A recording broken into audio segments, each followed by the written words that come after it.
اب اللہ کی صفت جو سمیع ہے اس میں شریک کرنے والا وہ مسلمان کس طرح ہوگا؟ فتویٰ لگ سکتا ہی نہیں. یہ مفتی محمد صاحب کا اپنا فتویٰ موجود ہے، ان کے اپنے ہاتھ کی لکھائی ہے. یہ جو مسئلہ ہے نا عقائد ضروریہ میں سے نہیں. اب جو آدمی مر گیا تو اس کا سننا ما فوق الاسباب ہے یا ما تحت الاسباب؟ پھر آپ کہیں گے ہمارے سرگودا والے بزرگ، وہ ان کے لیے رحمۃ اللہ علیہ بھی کہتے ہیں. صحیح ہے. کس کے لیے؟ عبدالستار توسوی صاحب کے لیے، اسی طرح سے مولانا سرفراز خان صفدر صاحب کے لیے. ٹھیک. یہ طالب القرآن راجہ بازار راولپنڈی ہمارا جو شیخ القرآن کا مرکز ہے یہ وہاں کی مور ہے. یہ بات کا فتویٰ ہے، یہ پہلے کہہ گیا. یہ جامعہ ضیاء العلوم بلاک نمبر 18 سرگودا پاکستان کی مور ہے. ہم ان کو کافر سمجھتے بھی نہیں اور کہتے بھی نہیں. میں اس کے حوالے سے ایک بات ایڈ کرنا چاہوں گا کہ آپ کے جو دوسرے ساتھی ہیں جو ابھی مطلب نئے نظم کا حصہ نہیں ہے نا، وہ ان لوگوں کے لیے نرم گوش رکھتے ہیں. ٹھیک ہے.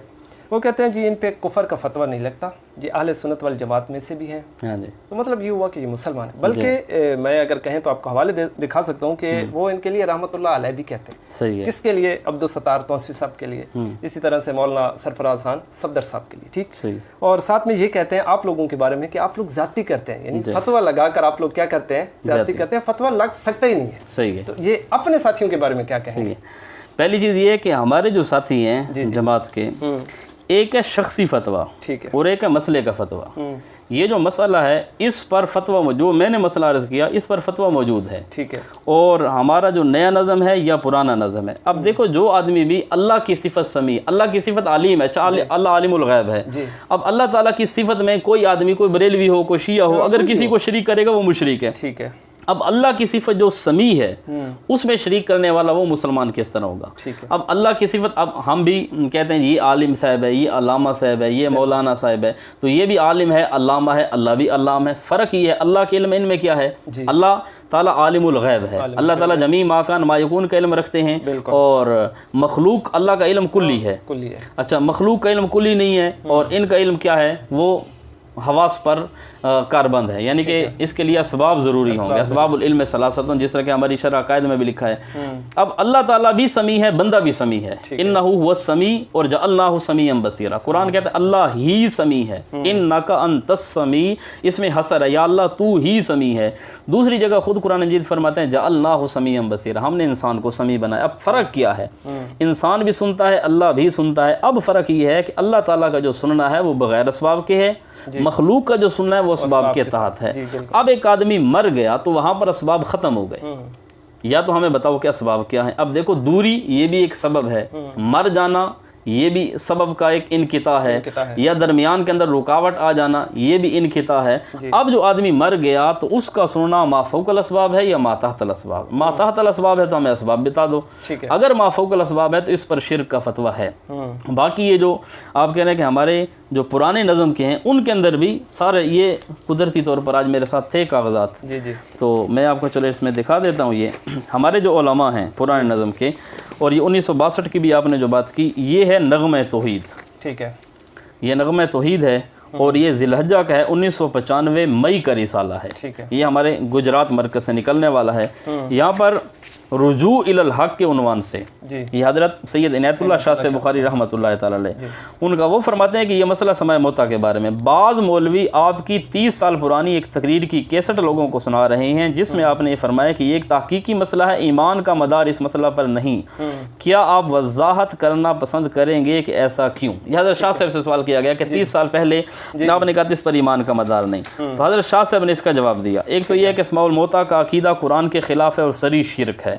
کہتے ہیں کہ سماع موتیٰ کے عقیدے کو میں ہی شرک نہیں کہتا بلکہ قرآن کریم میں خود اللہ تعالیٰ نے اسے شرک ہی سے تعبیر کیا.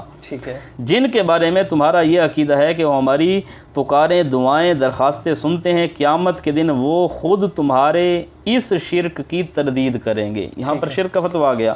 اس کے بعد آگے یہ صفحہ نمبر 15 ہے. یہاں پر علل اعلان حضرت شاہ سے فرماتے ہیں چنانچہ میں علل اعلان اقرار کرتا ہوں کہ اشاعت التوحید و سنہ پاکستان کے بعض ارکان سے کچھ غلط فیصلے ہوئے ٹھیک ہے، ان ارکان میں میں بھی شامل تھا. یہ 62 کی طرف، یہ 1962 کی طرف رسالہ، 1980 کے اندر بھی فیصلہ ہوا تھا کہ 81 کے اندر بھی مجمل فیصلے کئی ہوئے تھے. کہتے ہیں کچھ فیصلے غلط ہوئے، ان ارکان میں بھی شامل تھا، اگرچہ فیصلے کرتے وقت نہایت امانت اور دیانت اور غور و خوض سے کام لیا گیا. تو اس وقت یہ نہیں کہ ہم نے کوئی بےمانی کی، اس وقت امانت دیانت سے جو ہماری صورتحال یہ تھی، اس وقت ہو سکتا ہے ان کے یہ کفر اور اس طرح کی عبارتیں سامنے نہ ہوں، تو غور و خوض سے کام لیا گیا. لیکن قرآن کریم کی آیات اور سنت صحیحہ پر مزید غور کرنے سے معلوم ہوا کہ مسئلہ سماع موتیٰ کے باب میں ہمارے فیصلے غلط تھے. ٹھیک ہے، یہ حضرت شاہ سے فرما رہے ہیں. ہاں جی، بحمد اللہ تعالیٰ، اللہ تعالیٰ نے مجھے یہ توفیق بخشی کہ میں نے یہ جو پچھلے فیصلے ہوئے اس کے اندر متقدمین سلف صالحین کی اتباع میں اپنی غلطی سے حق کی طرف رجوع کر لیا ہے، اور رجوع الی الحق میں کوئی غرض فاسد یا دنیاوی چیز میری راہ کے اندر حائل نہیں ہے. حضرت شاہ صاحب یہ عنایت اللہ شاہ سے بخاری ہیں. اس کے علاوہ آپ کہیں گے یہ تو فوت ہو گئے پرانے ہیں. آج کل ہمارا جو مرکز ہے پنجپیر دارالعلوم، اچھا اب یہ جو پنجپیر ہے وہاں سے ایک یہ فتویٰ ہے، استفتاء تھا، اس کے جواب کے اندر انہوں نے یہاں پر یہ ہیڈ لائن دی، شرک فی السمع، رد ہے اشراک فی السمع، شرک فی العلم، شرک فی السمع والبصر. اب یہ کہتے ہیں کہ بعض حضرات کی عبارات میں دور و نزدیک کے لفظ مذکور ہوتے ہیں، وہاں بھی مراد یہی ما فوق الاسباب ہے. یہ اشارہ ہے ہمارا اشاعت التوحید و سنہ کا ایک فیصلہ تھا کہ اشاعت التوحید و سنہ ہماری جو جماعت ہے اس کا یہ ایک فیصلہ یہ آپ کے سامنے ہے. یہ فیصلہ تھا پوری جماعت کا. سماع موتیٰ کا عقیدہ قرآن کریم کے خلاف ہے، قرآن کریم میں سماع موتیٰ ثابت نہیں. اچھا جو لوگ بمشیت اللہ خرق العادہ عند القبر سما کے قائل ہیں وہ کافر نہیں، بمشیت اللہ یعنی اللہ چاہے تو. جو لوگ سماع موتیٰ ہر وقت دور و نزدیک کے قائل ہیں وہ ہمارے نزدیک دائرہ اسلام سے خارج ہیں. یہ مقننہ اشاعت التوحید و سنہ کا فیصلہ ہے. اب یہ فرما رہے ہیں کہ بعض حضرات کی عبارات میں دور و نزدیک، یہ جو ہمارا فیصلہ تھا دور و نزدیک، دور و نزدیک کا مطلب ہے ما فوق الاسباب، بغیر اسباب کے وہ دور ہو یا قریب ہو، کیونکہ دور ہونے سے عموماً اسباب منقطع ہو جاتے ہیں. اس لیے یہاں پر بھی لکھا شرک فی السمع ہے کہ جس طرح اللہ تعالیٰ دور و نزدیک کی بات سنتا ہے اور کسی کو بھی یوں ہی سمجھا مشرک ہو گیا. تو مراد دونوں عبارتوں میں ما فوق الاسباب سننا ہے، کیونکہ اللہ دور نہیں ہے، انہ سمیع، اللہ تو ہے قریب، نحن اقرب الیہ من حبل الورید. تو اب اس پر یہ مہر موجود ہے، یہ آپ کے سامنے موجود ہے، یہ آپ پڑھ لیں. یہ جامعۃ الامام محمد طاہر دارالقرآن پنجپیر صوابی خیبر پختونخوا، یہ خیبر پختونخوا کی ہے. اس کے علاوہ مفتی محمد مسلم صاحب، یہ نسطہ 4 کے اندر بہت بڑے مفتی ہیں. اچھا اس کے علاوہ مفتی فدا محمد صاحب، اس کی یہاں پر مہر موجود ہے. یہ مفتی محمد صاحب الجاجروی، مفتی محمد صاحب جو ہیں، یہ آپ کہہ رہے ہیں پرانے جو ہیں. ابھی دیکھو مسئلے پر فتویٰ ہے، یہ مفتی محمد صاحب کا اپنا فتویٰ موجود ہے، ان کے اپنے ہاتھ کی لکھائی ہے، حضرت مفتی محمد صاحب جاجروی رحیم یار خان والے.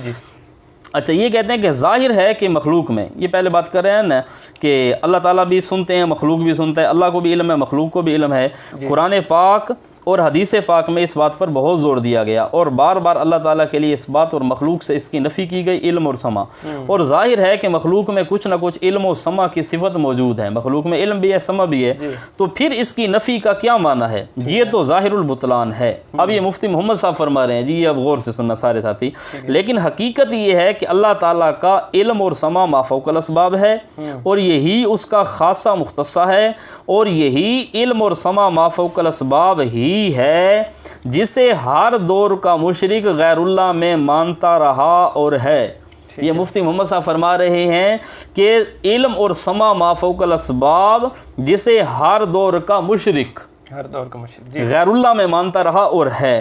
اب یہ مفتی محمد صاحب ہیں، اس پر یہ جو ہمارے آپ کہتے ہیں نا پرانا نظم، یہ طالب القرآن راجہ بازار راولپنڈی، ہمارا جو شیخ القرآن کا مرکز ہے، یہ وہاں کی مہر ہے.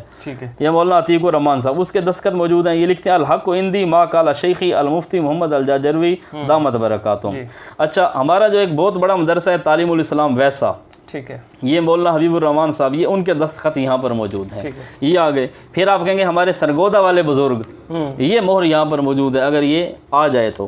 یہ جامعہ ضیاء العلوم بلاک نمبر 18 سرگودا پاکستان کی مہر ہے. تصدیق یہ کر رہے ہیں تحریر حضرت اقدس مولانا مفتی محمد جاجروی دامت برکاتہم. مذکورہ تحریر میں حضرت مولانا مفتی محمد جاجروی